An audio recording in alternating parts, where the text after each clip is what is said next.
Right. Hey, good morning, everyone. Actually, good afternoon. This is your second city update for the month of February.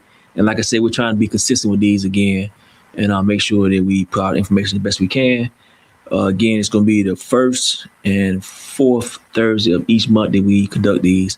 And the first one will be probably less intensive as far as time. And this one here, I don't have a hard stop, but I try to keep these down to about an hour, just to make sure I don't start rambling about stuff and repeating stuff over and over. But what I'm gonna do now, I'm gonna start my slides, and once I get done with the slides, we can move into some Q&A if we need to. And again, this will stay up for 30 days, and we'll monitor it. So if you think about a question later on that you didn't get a chance to ask, you can come back on here and just ask in the chats, the comment section, and we'll come back and kind of respond to it. So like all of these, I always start with the update as far as the city plan. And I was thinking everybody kind of understood the city plan now. And we'll hit that in a little bit when we're in the upstate. But the city plan is it kind of got originated when I first got here. And it was a 10-year plan that we started with. And that 10-year assessment was based on a lot of factors, which I won't go into here. A lot of factors that we kind of determined as a team that we would need to kind of, move Waycross back forward.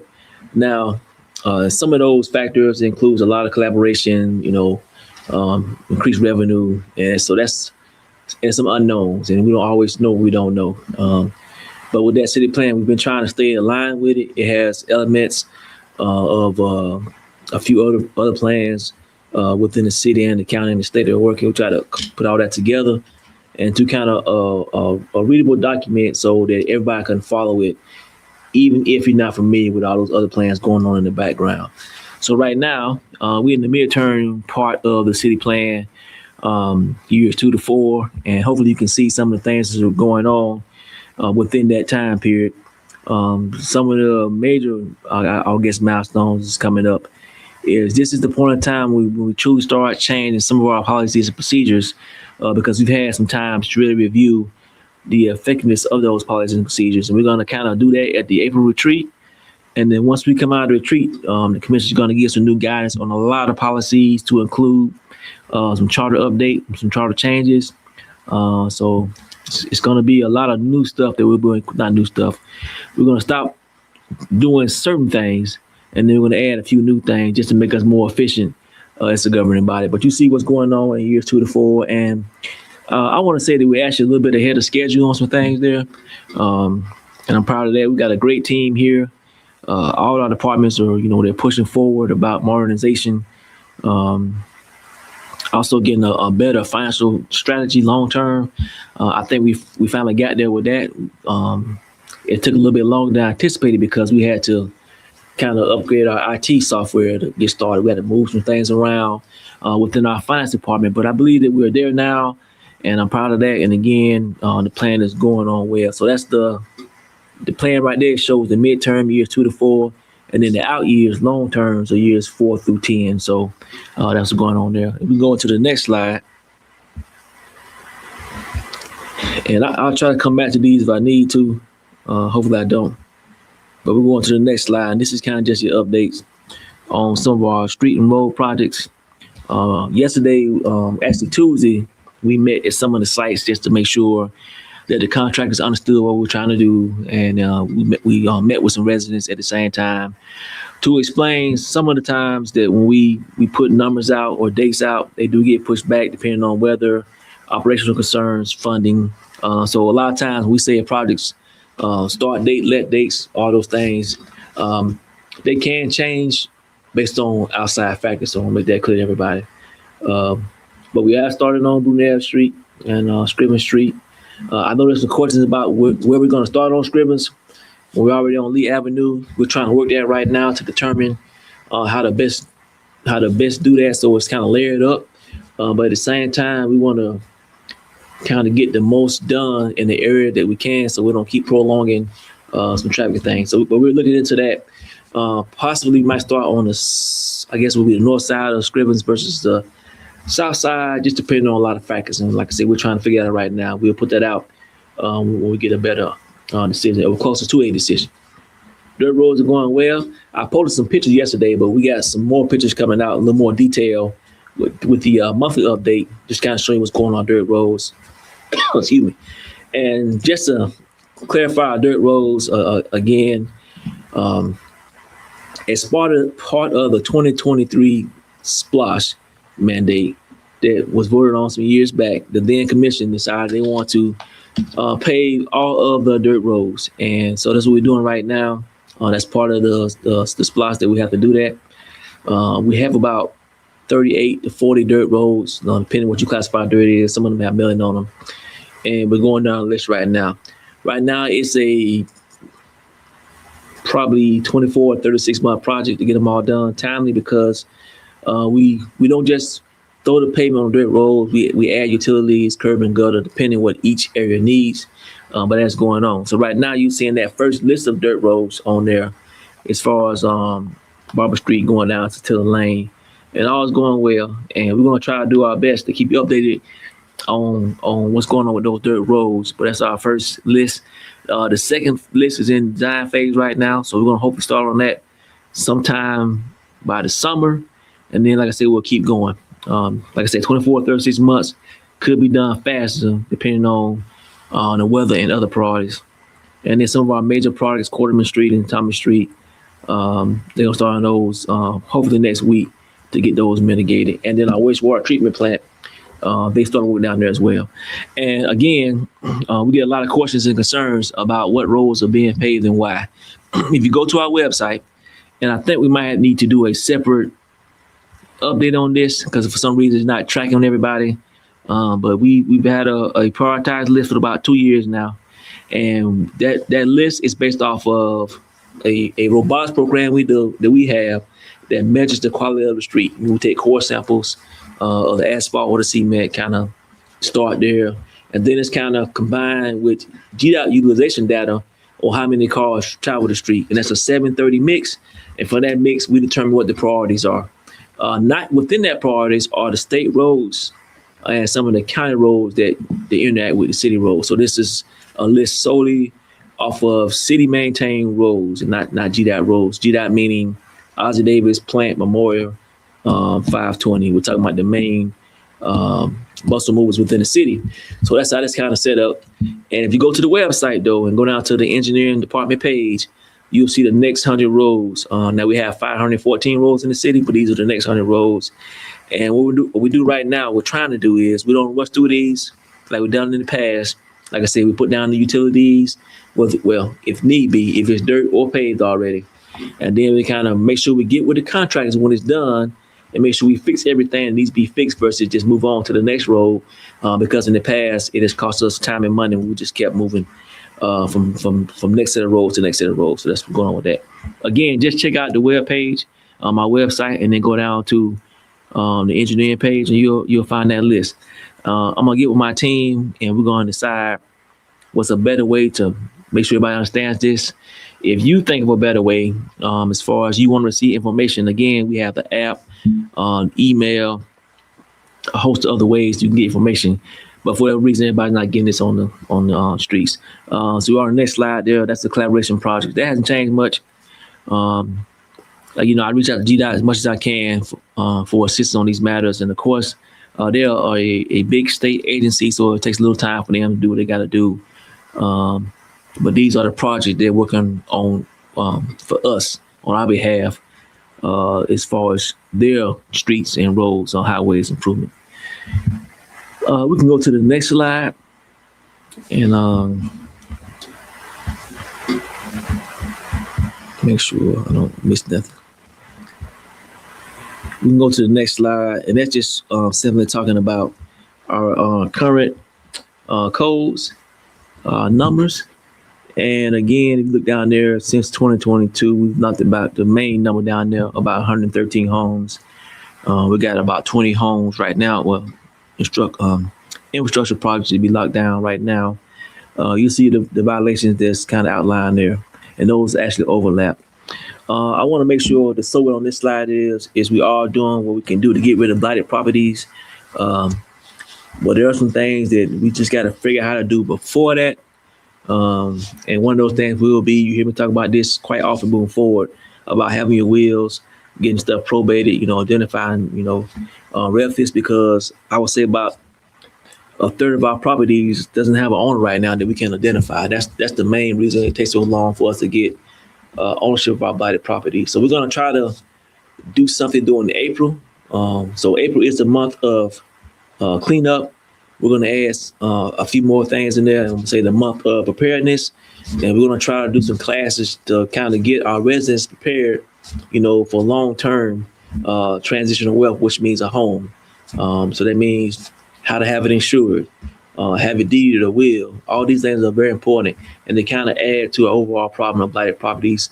So we're hoping that when we do that, we get some good participation, and everybody kind of understand what's going on moving forward. We can go to the next slide. And next slide is going to be, our money slide. I'm hoping that this is getting traction with all our residents, because I think it really explains or paints the picture of how your money is spent here by the city, where your tax dollars go. And it also kind of outlines, our team. So this is kind of, I think, in it for the month of January. We're updating it right now. Of course, the spots taxes, we still collected a little bit over $4 million now, with a goal of $17 million once all the taxes are collected. You see what's appropriated for streets and roads, vehicle purchases, park repair, infrastructure, and then some of our blighted properties stuff. You also see there about property taxes and alcohol license. All these play a critical role in sustaining the city. Without these fundings coming in, we could not do our day-to-day operations. Then you see there at the bottom where your tax dollars go, which is 75% of them go directly to services provided by our staff: police, fire, public works, support staff, including myself, water and sewer. All those things are supported by your taxes, which you put and reinvest into the workforce, the people that provide the service. So that's where your tax dollars really go. And I'm really hoping our residents understand that. We recognize there have been a lot of proposals placed at the state level, and being honest and transparent, I'm not sure how that's going to be applicable down here at the local level. But right now we're trying to do our own research and just determine, when they say consumption taxes raised or additional splosses and all those things, what does that mean for the average resident? So we got to figure that out. If this becomes fruition, about they go away with capping in property taxes or removing altogether. It's going to be a big change for how cities operate. So I'm confident we'll figure it out.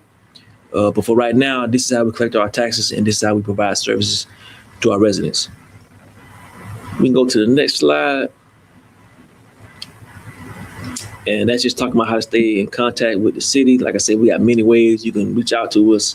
We'll put some of those in the comments, but we got multiple ways to reach out to the city. As always, utilizing the app will be the fastest way for you to contact the city, to get a service done or just get some follow-up. Of course, you can call, word of mouth, all those things, make meetings, make commission meetings. But the app, for day-to-day, like you see something wrong with the street, animal, that's going to be your fast response. So we ask all our residents to kind of download the app and start using that as far as your day-to-day communications with the city. All right. We can go into the next slide, which is going to be safety. And I'm not going to stay too long here. You've heard the commission talk safety, the mayor, and you heard me talk safety all the time. This slide has not changed from my last update. I will just action again to remind everybody that safety is a shared responsibility with all of us, because all of us have, friends, loved ones, children's pets that we share our roads with, our sidewalks with, our parks with, our homes with, all these things. So I'm just asking everybody to be safe out there. Definitely on the roads, please slow down. If you're driving, I was just discussing one of the directors this morning. We had a train stoppage right before school drop off.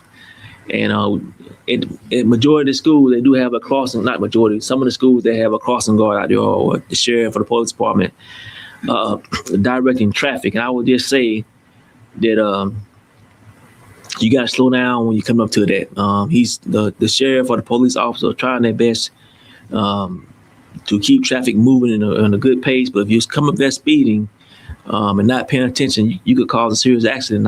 I've seen that a couple of times when I'm driving that way. So please pay attention to, first of all the posted stop signs and safety signs. But then if there's an officer there, they're going to have priority at that point in time of all those signs. You just got to pay attention, and you got to slow down.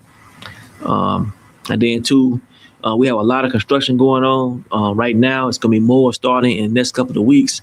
And then in the next couple of months, when the real construction starts on Ozzie Davis, we're going to have a lot of people out here trying to make our lives better by improving our streets. And I just ask everybody again to please slow down. Please slow down. That's all I have on that slide. We're going to the next slide. And we're going to talk about this update about train activity more in this week's upcoming work session and then the meeting.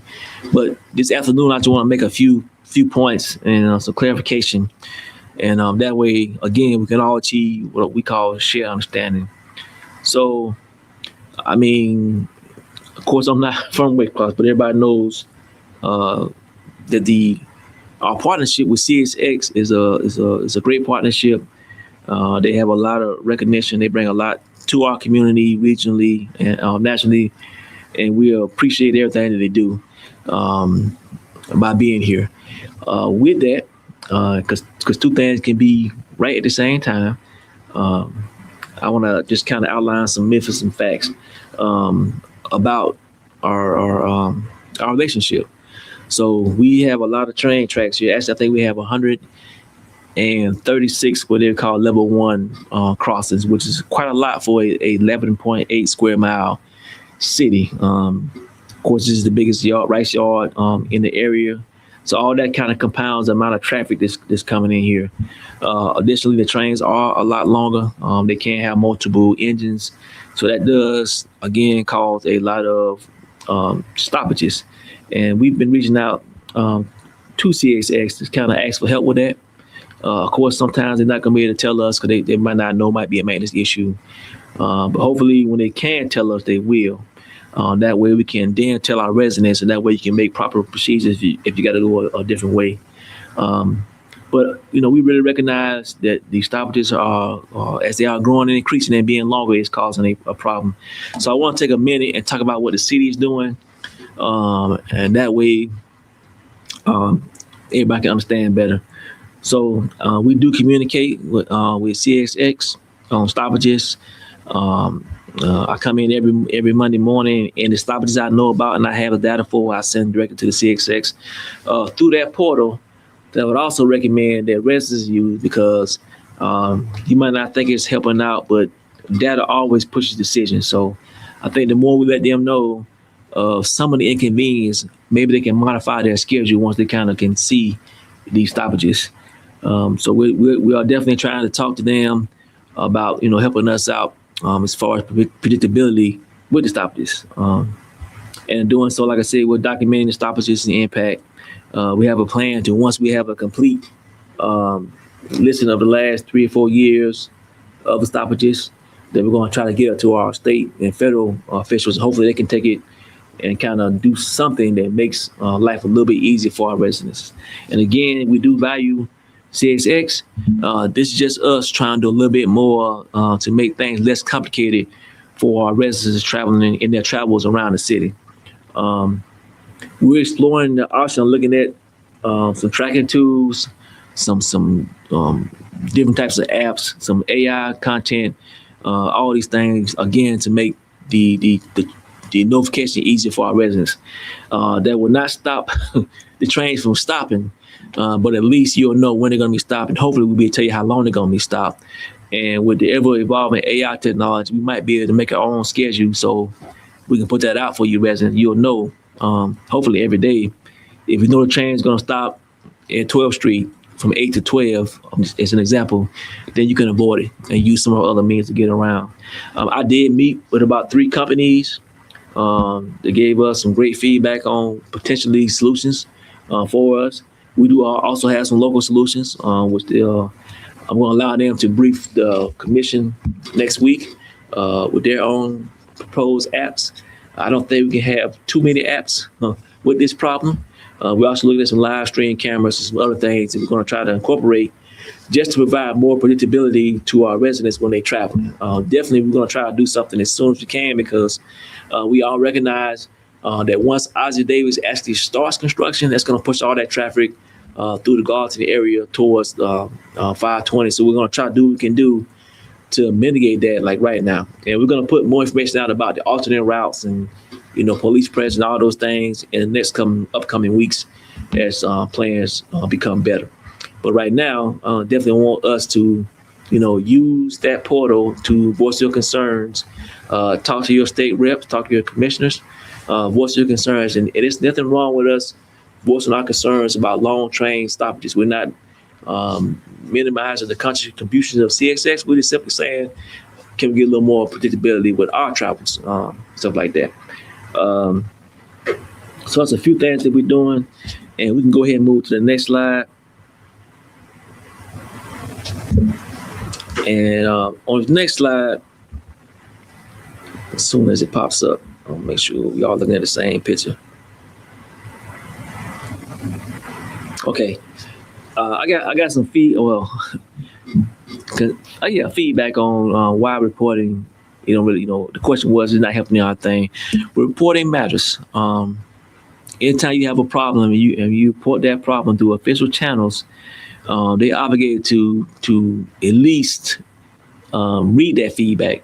Not saying there's going to be anything done with it, but at least read it. And I feel like if they were more aware of the challenges that we face here because of our regionalization, the size of our rice yard, all those complicated, complex issues we have here because of proximity, they would provide more help.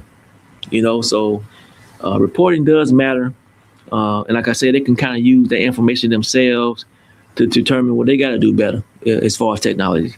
So keep reporting. Again, use that provided link for reporting stoppages and downtimes. And I just feel like that's going to help us all long term. Some more things you can do. You can do on your own for us, documentation.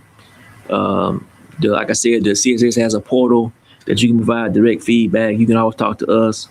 And again, all that's not going to fix this overnight. And the goal is not to get rid of CSX or anything like that. It's just for us as a community to have more predictability on when the trains are stopping, how long they stop, and that way we can just adjust our routes when driving through the city. And I think that's fair. That's a valid conversation. And that's what communities do. They talk about their problems and they fix them together. All right, we can go to the next slide. And again, just if you didn't hear me when I was speaking, we are researching AI technology, app technology, camera technology. Some of that stuff is going to be cost. It's going to be cost driven. But right now, I feel like we got two solid solutions that we can use. One locally, one nationally, that's going to help us out as far as the change. So, hey, what's coming to Waycross? And I know this is a big topic. If you've been riding around Waycross, you should see we have a lot of construction going up as far as housing units, apartments, duplexes, triplexes, manufactured homes. So we're growing in that aspect. We also have a lot of construction with our businesses downtown. Again, I can just talk about when I first arrived here. There was plenty of parking. Nowhere really to eat. You had two great places to eat.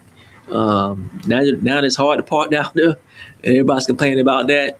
And you got many choices to get a good meal at all through the day: breakfast, lunch, dinner, and weekend. So that's come a long way. That's off of the hard work of our community partners with the Downtown Development Authority, the Merchants Association, the Chamber. All those individuals are trying to make Waycross better and give us more options to work, play, and eat. So a lot's coming with that. We got a lot that's coming here as far as retail, grocery, shopping. So I just ask residents to stay positive because the work is being done. In some scenarios, we really can't talk about it until they get here on the ground. I think y'all realize how that is, because it is direct competitive competition going with select businesses that come here. And and our development authority handles a lot of that as far as the industry partners coming in. But if you got some questions, like I said, you can reach out to those different types of boards. You can come through us or go directly if you just want to get some one-on-one feedback on what you can receive as far as what business is coming here. But they're coming, y'all. We're in a good spot. Our roads are getting paved. Well, we got the funding now to work with some of these major projects as far as utilities, and as you see that with the Lee Covert and the Quartermaster Quarterman Covert. So all that's happening. It's going to take time, but we're doing things the right way now as far as work, and I'm proud about that. With the team really just giving it all every day. Do we can go to the next slide? The almost slide. That was it. Okay, I must have left slide out. But yeah, we got a lot going on here in the city of Waycross. We appreciate everybody's help. I did not mention about some of the things coming up in April. We are going to have a Veterans Forum in April. It's going to be probably coinciding with a job fair, coinciding with a community update as far as things you can do as residents just to be prepared for storms, prepared for family transitions, education, things of that nature. So we're going to try to put all that together on top of Swamp Fest, on top of Waycross 101, and also on top of the city retreat for us, the commission. But that's how things work. We're back to back, and we're trying to do everything we can do for our community. So I'll make sure I ain't seen the question while I was talking. Okay, I see one question there. So right now how we're set up, and it's kind of it can be, I don't want to misinterpret my answer. So right now, as far as the emergency services, when you talk about fire and I'm going to say fire. That's fire and our ambulance services. Each of them are located in a area, the fire department, so that the train stoppages don't really affect them, if that makes sense. Now, granted, if we got like 4 ambulances out and there's a train stop somewhere and that one ambulance is there, got to go, yes. But for the most part, we have our fire department headquarters in positions where they can service the community regardless of what's on the track as far as the trains. The police are a little different because we only have one police department. But for the most part, when our police cars go out into the community, they're on different parts of the community. So again, they are kind of they're not tied into where the train stopping as far as coverage. So to answer your question, really nobody's responsible because that's not really a problem.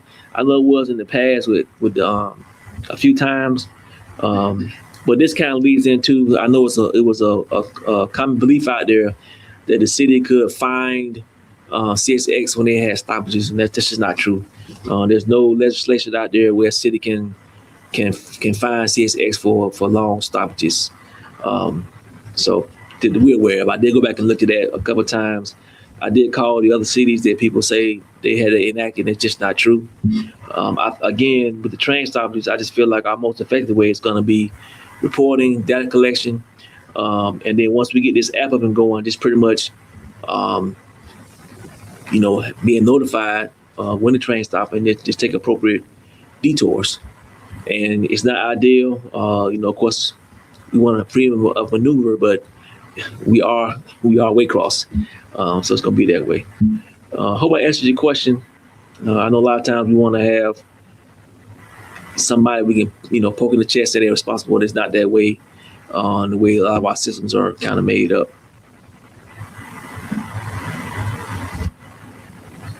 All right. So in the past, I would start back over and go over everything again, what I discussed, but I don't want to do that anymore. I want to keep the information out there one time. So you can always go back and look at this recording and see what we discussed early on. If you got questions, you can just simply ask them in the comment section. We'll come back and try to answer those questions. I'm going to wait about 5 more minutes and just to see if anybody else wants to come in and ask questions. If not, Gonna sign off early today if I can. And like I say, the go back. If you come to the meeting next week, we will be talking about. We're not talking about. We're going to have presentations for both two of the apps that we're looking at for the train stoppages. And these apps, if we select them, you'll get real time notifications and visuals when a train is stopped through email push or a text push. And then in some cases, you had the ability to put on your phone, hey, I want to know when these 4 railroad crossings, when the train's there, when it stopped and how long it stopped. And then you get a alert each time that happens. So we think that little bit of notification will allow you more time to redirect where you're going. So we're looking forward to that. And also, it'll be collecting data for us overall that we can present again to our state and federal officials about a little bit of mitigation on the stoppages if they can help us out in the near future. Okay, well, yeah, thank you, sir, for asking that question. Don't think I got, I'm gonna look at my texts. Sometimes people text me while I'm talking.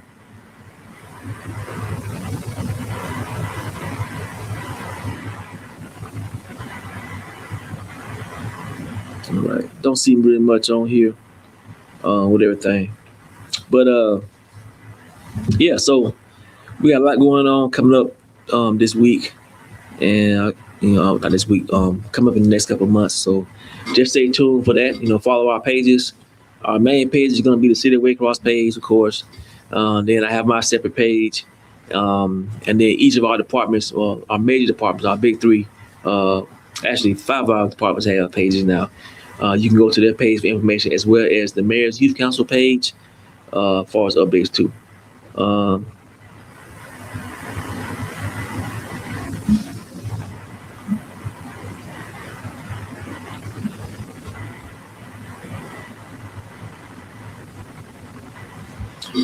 Okay, so the animal shelter, and I don't want to be confrontational when I say this or sound confrontational, but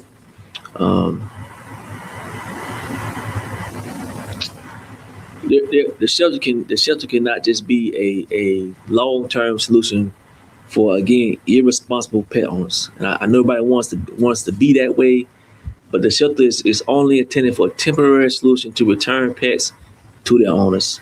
And I think if everybody could kind of start there about how it should work, then we can have a better conversation on why you feel it's not working. Our shelter only has 75, I would say 75 cages per se, or bins for animals, and it does stay full because we have so many irresponsible pet owners here in the city of Waycross. So I think what we got to do a better job of is start holding those irresponsible pet owners responsible, and that'll cut down on the numbers. So you might have watched me brief maybe 2 meetings ago, I think. We are going to raise those fees and fines for irresponsible pet owners. We are going to implement a registration policy next budget year, as well as a chipping program. And then all that associated will be fines with that. And then hopefully we can start getting our residents to be more responsible for their animals. That'll cut down on the requirement to have a shelter that has to take care of everybody's problems. Now, granted, we'll have some vicious dogs. We're still gonna have some strays, stuff like that. But I think once we get everybody to start taking ownership of their animals, meaning if you can't afford one, you should not get one. All those things, and once these fees and fines go up, I think that problem's gonna go away. Right now, we just have too many people who are able to just, not be held accountable for a lot of different reasons. But I feel like the registration, I know I saw some kickback on that. But the 2 cities in Georgia that actually have true registration programs, I've been watching them they've been doing it for not a long time, but just a year. And it's actually kind of turned that problem around. So I feel like we can do the same thing here. So with that, we are making adjustments to our shelter to make it more self-contained and make it more of an inside shelter versus outside shelter. We are adding a few more pens. But again, the plan is not to make it some forever home for irresponsible pet owners. It's just to make it a temporary home for responsible pet owners and then sometimes owners who can no longer take care of their pets. Okay. So I can't do a full overpass update. I will say, if you're riding past Ava Davis there, I would say they're doing infrastructure demolition right now. They knocked down 2 buildings there. They're about to start on a third one. Once they get done on that, they'll be doing some right of way stuff as far as utility movement, some other clearing as far as debris, trash, and woods. So we're actually just really starting. And again, this was scheduled to be, I think I said, a 2 or 3 year project. I think what we're going to do from the city's perspective, we're going to start putting out alternate routes that you can take coming in the morning once that area becomes impassable. But again, we are telling everybody to leave early. Just leave early because it's going to be some wait times. It's going to be some wait times. Excuse me, and there's no way around that. So that's the main thing with the overpass that we got going on. And I think the county's kind of leading this, and the county manager, he's been doing some updates. So make sure you're following the county's page as well. Reach out to the county or go to their meetings where they provide updates on this.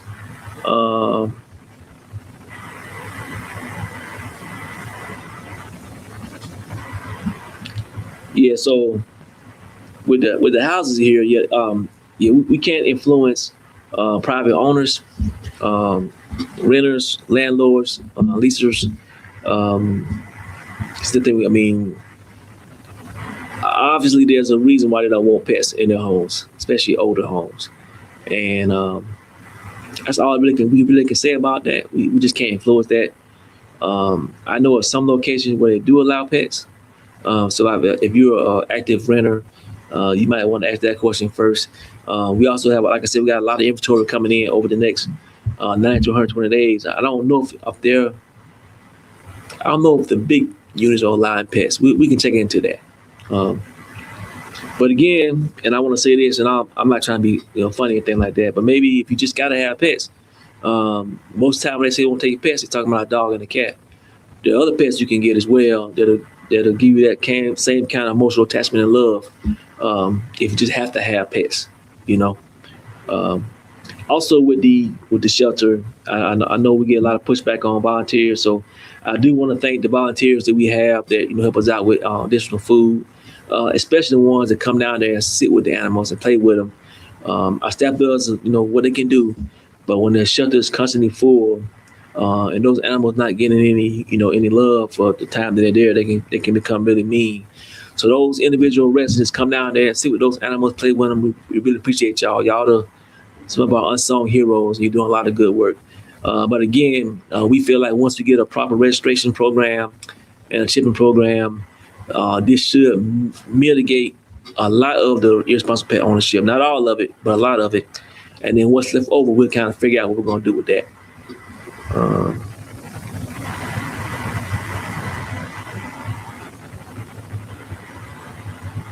Yeah. So make sure I ain't missing that or some more questions.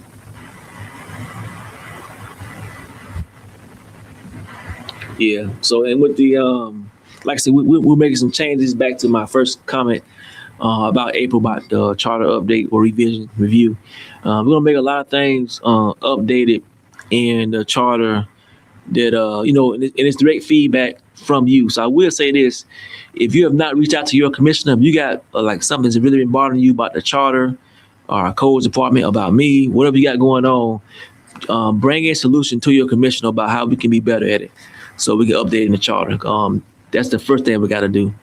But be a part of the solution. Like a lot of things that the commissioners bring to the table right now, they sat down with the residents and they kind of had proposals. So we're gonna kind of try to just do what we can do to meet that demand. I will say that we're definitely gonna look at some of our development challenges with our setbacks, requirements, our size requirements, our lots requirements, our zone requirements. We're doing that actually right now, trying to determine how can we make this process a little bit more easier and a little more attractive to proposed investors. So we're going to be going through all that. But like I say, if you want some input on it, please reach out to your commissioner right now or my office. if you would like. But that's the way we do effective change for everybody. Yes, the goal is to have a mandatory uh, licensing registration shipping program. But that will not start until the next budget cycle. And after the retreat, we're going to do a few what I would call public forums or updates, so that our residents can kind of understand what's going on. And if you have any recommended changes or concerns, you can voice them then before that policy goes into effect.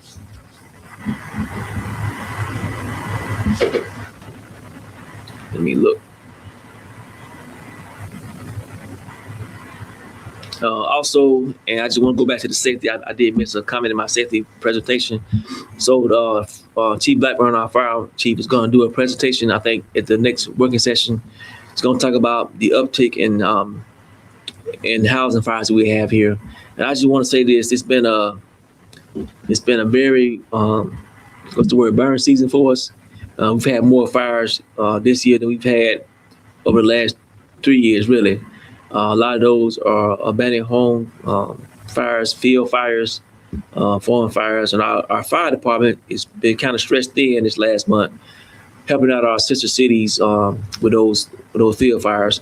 But at the same time, I just want to make this clear: our structural fires here, home fires, are most commonly because somebody is not heating. Somebody is heating themselves wrong, if that makes sense.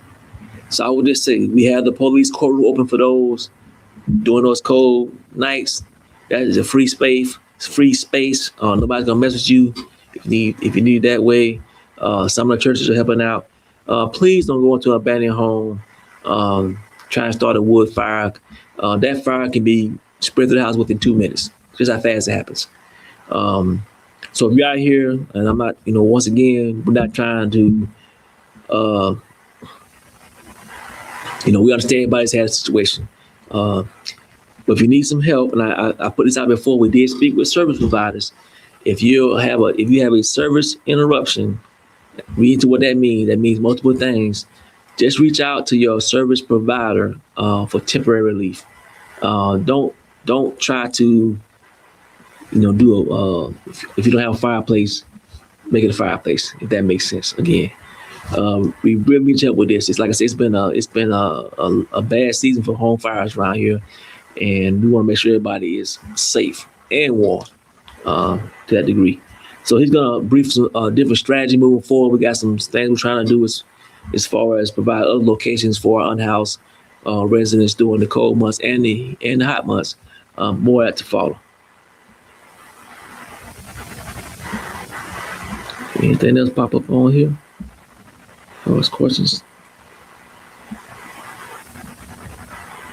Okay. Well, I'll stay on about 2 more minutes. Like we had some good feedback came on at the end. And again, we got slides right there. So on the slides, I will post the slides right after this, or we can post them right now if we can. And then you can read the slides. Give me 2 seconds, y'all. Somebody asking a question.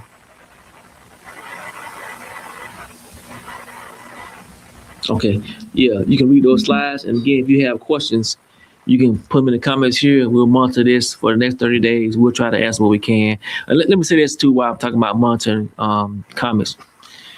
If something is shared, we will not necessarily see those concerns or those questions or those comments. On an original post, if the city posts some content and then somebody asks a question, I'm gonna see that, and our staff is gonna see that.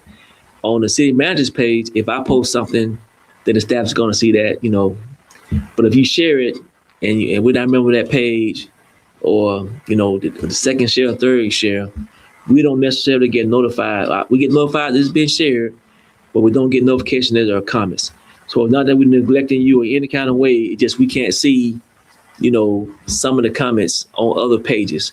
That's why I just ask everybody, if you want an official city answer, come to the official city page or the meeting. That's going to be the fastest way to get the most honest, transparent, and efficient answer versus other pages. Not saying we're not thankful for those other pages, but if you want to talk to the city, you need to probably talk to a city rep on a city page. So that's that. But again, just stay up for a little bit while long today.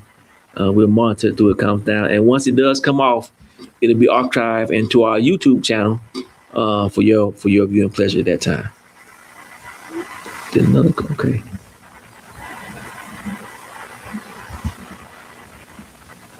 Okay.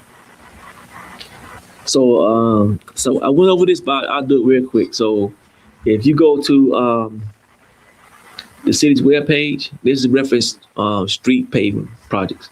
If you go to the city's webpage and then you type in departments, you go to the engineering department, scroll down to I think it's the bottom right side, and you're gonna find two scrolling lists. One list is gonna be our dirt roads paving list. That's all the dirt roads that we'll be paving over the next 2 years. I think it's around close to 38 or 40. Then the next list on there is going to be all of our street paving improvements, which are our roads that are already paved that we're going to resurface. Resurfacing means we're going to put new utilities down as well. That list only reflects the next 100 roads out of 500 plus roads that we're going to be doing. Both of these will be funded through the SPLOST 23 and future SPLOSTs. But if you go there, you can see those two prioritized lists. They are prioritized based off of robotics data that measures the quality of the street, like by taking core samples and looking at year it was recently or last paved. And then we take that and mix it with GDOT utilization data, how many cars travel this road, and we combine those together to make our priority list. So State Street. State Street is this is one of those streets where I said it belongs to GDOT, and then GDOT is responsible for maintaining the road conditions as far as pavement on state streets. That's like Ozzie Davis, parts of Albany, Memorial, 520, who I'm missing, Brunswick, whatever you want to call those are their streets they're supposed to maintain. Now, if there's a leak or something, then yes, we fix utilities, and then but then we have to fix the pavement. But I do reach out to GDOT regularly about State Street. If y'all been following our meetings, we put a proposal out that State Street, they would fix that for us, but it would become the same traffic pattern as Albany Avenue. So that's in the works right now as far as development. So, but yeah, check our webpage for those streets. Check with your commissioner; they have them as well. They can let you know about prioritization. And the next street to be getting done is Brunel, which I think they work in utilities still, and then Scribbins, which are doing the same thing. With Scribbins, like I said, because we have a project going on Lee right now, we're trying to figure out how to start that without being too disruptive to our residents.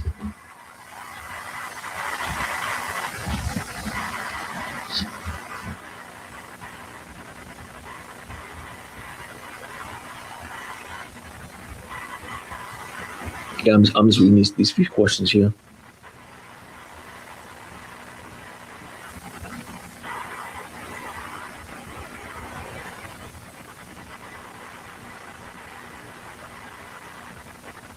Yeah, so you have to reach out to the engineering department on that. I'm not sure of the question. Be like, we have a broader question when asked about water usage. We have enough capacity to provide multiple businesses in the industrial park. We have capacity of water, and I don't want to turn this to a water briefing, but that's one thing that we're good on. The one thing that we're not good on is the drainage, because we have an old drainage system that does not necessarily always work. So we are trying to fix that. But with the new roads, the dirt roads, it's only fair as part of the pavement replacement or installation that you put in culverts and drainage problem for those residents, which is kind of separate. But that's a whole separate briefing. If you got questions about that, you can just reach out to my staff engineering department and they'll answer that. As far as questions on how we do drainage projects here in the city.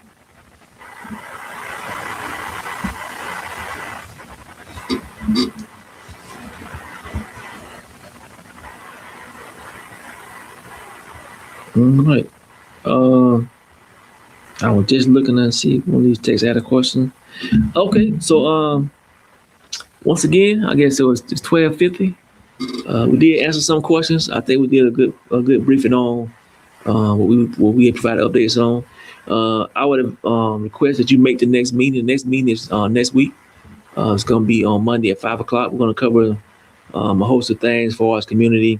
Put some key dates out there. Talk about a few legislative decisions, and then kind of go from there. And like I said, April is going to be a big month for us. It's going to be the month of cleanup, the month of preparedness, and the month of taking care of our veterans. So definitely, if you can support any of those events, please reach out to my office. If you can be a volunteer, if you got any great ideas, again, about anything to improve the quality of life here in the city of Waycross, reach out to my office as well, or your commissioner or the mayor by phone or email, and then we'll kind of take it from there. And with that, I want to thank y'all for a great meeting today. I think the weather is good right now outside. I know we got some rain possibly coming in, but please enjoy this weekend. Please be safe. We mentioned about the trains stoppage now, but also the speeding. Just slow down with the number of construction projects that we have going on. We'll keep everybody safe. And I know it's getting to that time frame when the parks start opening up again. We're going to have kids out playing weekends. Just watch out for everybody. And with that, I bid you a farewell. Have a great weekend. And thank you, Waycross, for being the best community is on this planet. Thank you.